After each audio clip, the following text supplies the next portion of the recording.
All right, well, we shared the Cosmo headlines this morning, and now we've got one of our own. Is the passion in your love life not reaching your expectations? Lily Cotilla, she is a marriage and family therapist. She is here with some tips this morning on how to get the sex life you desire. And we were talking earlier before the show, and you said that when it comes to relationships, women usually come in to see you. But when there's something wrong with sex, it's the guys who you hear from. Yeah, absolutely. Because for women, when we're emotionally feeling connected with our partners, when we feel loved, supported, helped around the house, then we're great to go. Sex is next on the list.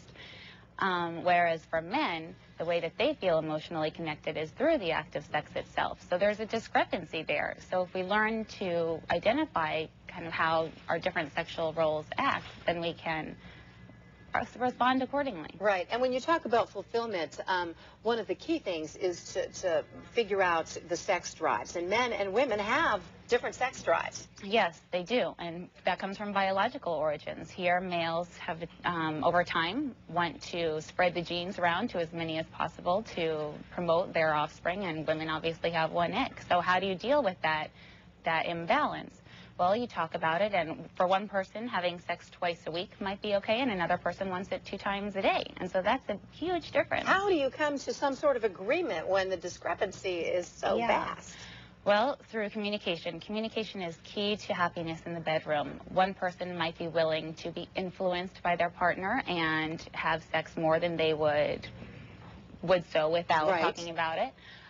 Also, then there comes the aspect of, well, if the person who has the lower sex drive is basically the limiting factor. So the person who wants more maybe has to turn to self-pleasure. And that's something to also be discussed with the partner, as to not breed resentment or insecurities.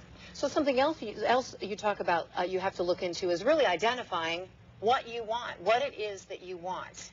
Yes, and that means that women have to get in touch with their bodies and what feels good. And asking for it. And asking for it, yes.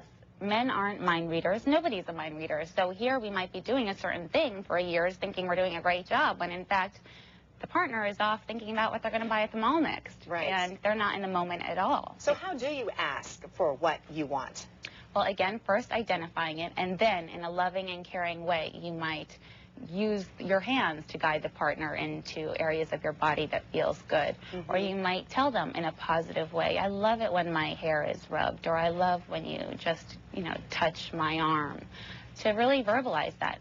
And it's really important to stay away from some of the negative feedback, because males' egos are very much tied into their sexuality. So if you say something along the lines of, don't do that, stop, then they're going to shut down. They're no longer going to feel comfortable exploring the sexual process with you.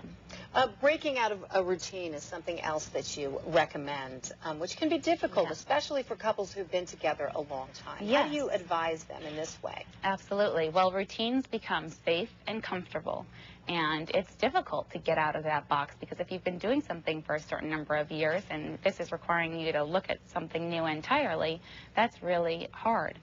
So I make the analogy to chocolate cake. If you eat chocolate cake every night for a month, it's going to get really boring toward the end. You're really not going to care whether you have it or not. If you introduce strawberries or sorbet, then you're going to reactivate your taste buds. So similarly with sex, if you try different things, maybe you and your partner can go to a bookstore together, or just explore some new ideas that are out there, talk about them and incorporate them. I'm not saying jump from 0 to 60 and do something you feel uncomfortable with, but piece by piece, maybe bring some new things in. And it's not only doing different things, but you also say that just changing locations or your environment can also help.